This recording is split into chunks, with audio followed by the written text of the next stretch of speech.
Question number 1, अगर झरने से पानी गिरता है तो पत्थर से टकराने से पहले उसमें कौन सी ऊर्जा होगी। अच्छा एक बात बताइए, अगर मान लीजिए यहाँ एक झरना है, झरना से जब पानी गिरेगी और पानी में गति हो रही है तो पानी में गति होने के कारण ये गतिज ऊर्जा हो जाएगी, ठीक है, ये गतिज ऊर्जा हो जाएगी। लेकिन अगर मान लीजिए कहीं पत्थर पे टकराता है तो पत्थर पे टकरा जाएगा तो उसमें गतिज ऊर्जा से उष्मा ऊर्जा में परिवर्तित हो जाता है। तो क्वेश्चन हमसे पूछा कि पानी में, हमसे क्वेश्चन पूछा कि अगर झरने से पानी गिरता है तो पत्थर टकराने से पहले हमारा गतिज ऊर्जा आंसर हो जाएगा। दूसरा क्वेश्चन आपके ये रहा कि अगर झरने से पानी गिरता है तो पत्थर गिरने के बाद उसकी ऊर्जा परिवर्तित क्या होगा। हमने बताया कि अगर ये झरना से पानी गिरता है और पानी में गति हो रहा है, इसका मतलब गतिज ऊर्जा, और पत्थर पे टकरा जाता है, इसका मतलब उष्मा ऊर्जा। तो गतिज ऊर्जा से परिवर्तित होकर उष्मा ऊर्जा हमारा आंसर हो जाएगा। उम्मीद करता हूँ कि आपको समझ में आ गया। अगला क्वेश्चन है आपका, स्टील जंगरोधी बनाता है। अच्छा, स्टील जंगरोधी कब बनता है। अगर जंगरोधी बनता है तो आपका ऑप्शन नंबर में बात किया जाए तो क्रोमियम आपका आंसर होगा। लेकिन अगर क्रोमियम नहीं रहे तो दूसरा आंसर कार्बन हो सकता है। दूसरा आंसर कौन होगा बाबू, कार्बन हो सकता है। लेकिन हमारे क्वेश्चन के हिसाब से अभी क्रोमियम आंसर होगा। उड़यन काल क्या होता है। तो अच्छा, उड़यन काल HRT का ऑर्डर लिया जाता है। HRT सबसे पहले 3 फॉर्मेट होता है, तो इसमें U² साइन स्क्वायर थीटा बट्टा G 2G होता है। और R बराबर अगर बात करते हैं तो U² साइन 2 थीटा बट्टा G होता है। लेकिन T की बारे में बात करते हैं तो T ऑप्शन नंबर C के बारे में आप पढ़िएगा। तो ऑप्शन नंबर C जब पढ़िएगा तब जाकर आपका क्लियर होगा। ऑप्शन नंबर C आपका टाइम का 2U साइन थीटा बटा G, 2U साइन थीटा बटा G। अगर प्रक्षेप गति प्रास का मान महत्तम ऊंचाई के 4 गुना बराबर, हमने महत्तम ऊंचाई 4 गुना के बराबर ले लिया, तो इसका फॉर्मूला आप लगा देते हैं और फॉर्मूला इधर लगा के आप काट कूट करिएगा तो थीटा बराबर 45 डिग्री आ जाता है, आपका आंसर हो जाता है यही। कोई पिंड 1 मीटर की ऊंचाई से गिराया जाता है तथा 36 सेंटीमीटर उछलता है, प्रत्यास्था गुणांक ज्ञात करिए। देखिए, प्रत्यास्था गुणांक और ई से सिंबल लेते हैं और प्रत्यास्था गुणांक बराबर छोटका बट्टा बड़का, छोटका बट्टा बड़का। छोटा कौन है तो 36 सेंटीमीटर छोटा होगा। तो 36 सेंटीमीटर को अगर हम बात किया जाए तो 0.36 मीटर लिख सकते हैं, क्योंकि 1 मीटर ऊंचाई यहाँ पे 1 मीटर में दिया गया है। तो रूट अंडर 0.36 बटा 1 आप अगर निकालते हैं तो 0.6, ऑप्शन नंबर डी आपका आंसर हो जाता है। क्वेश्चन कहा कि सन्मातक कमरे में, सन्मातक कमरे में छत के निकट लगाए जाते हैं क्योंकि सांस से छोड़ी गई गर्म हवा उठती है और बाहर चली जाती है, तो नहीं। उनसे कमरे में क्रॉस वेंटिलेशन होता है, बिल्कुल सही।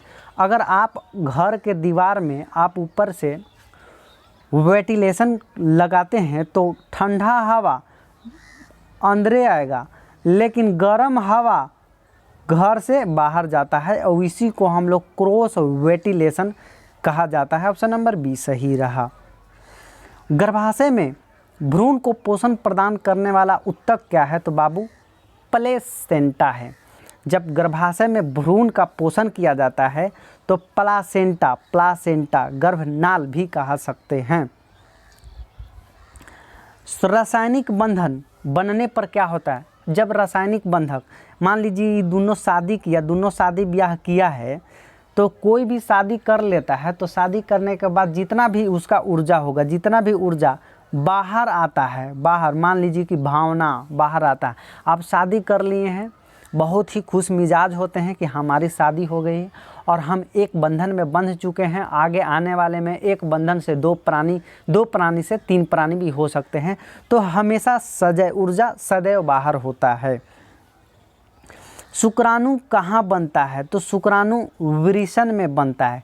शुक्राणु कहाँ बनता है बाबू? वृषण में बनता है। निम्नलिखित में से कौन सा सांप जहरीला नहीं है?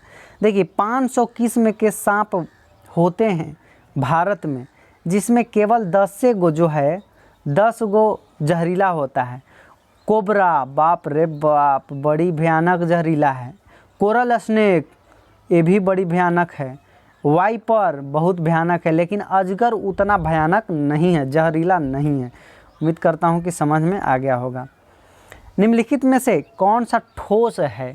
अच्छा, बहुत सी बात कीजिएगा तो फ्लोरीन, क्लोरीन, ब्रोमीन, आयोडीन और एस्टेनिन, ये 5 ऑर्डर रहेगा, जिसमें बीच वाला ब्रोमीन की बात किया जाए तो ई जो है द्रव अवस्था में रहता है, और इसके ऊपर दोनों की बात किया जाए तो ये गैस अवस्था में रहता है, और इसके नीचे की बात करें आई और ए टी का बात कीजिएगा तो ये ठोस अवस्था में रहते हैं। तो हम हमेशा कह सकते हैं कि ठोस कौन है भाई? तो ठोस अवस्था में कौन रहता है? ये दोनों रहता है ठोस अवस्था में, तो आई और ए टी। तो आई एकरा में दिया हुआ है डी, ऑप्शन नंबर डी सही रहा। पानी में हवा का बुलबुला व्यवहार करता है। देखिए पानी में जिस तरह से व्यवहार करता है, जो जैसा दिखता है व्यवहार उसका उल्टा करता है। देखिए तो पानी में बुलबुला, गोलुआ का माई गोल गोल, तो बुलबुला गोल गोल होता है, लेकिन दिखता है कैसा? उत्तल का है भांति, और ये उत्तल हुआ भांति, तो दिख रहा है उत्तल, तो काम करेगा, व्यवहार करेगा कोची? अवतल, और अवतल लेंस की भांति व्यवहार करता है, न कि दर्पण। ऑप्शन नंबर बी सही रहा। O2 गैस का 1 मोल में 22.4 लीटर होता है, तो वही नाइट्रोजन में 1 मोल में 22.4 लीटर होता है। ऑक्सीजन में भी 1 मोल बराबर 22.4 लीटर होता है। इसका मतलब बकरी, घोड़ा, भैंस, बानर, कुकुर, नड़िया, बिलाई, सब में 1 मोल बराबर 22.4 लीटर होता है।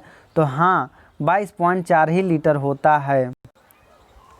निम्नलिखित में से कौन सा ईंधन न्यूनतम पर्यावरण प्रदूषण उत्पन्न करता है? तो ऑप्शन नंबर बी हाइड्रोजन। तो एक बात कीजिएगा सीएनजी की बात कीजिएगा तो ये सबसे अधिक प्रयोग करने वाला गैस बन गया है, और जिसमें सबसे कम प्रदूषण फैलता है। सेट नंबर 1 आपका सॉल्यूशन यानी कि प्रैक्टिस यानी रिवीजन मैंने एस के झा सर का करवा दिया है, और आप इस वीडियो को शेयर कर दीजिए। शुक्रिया।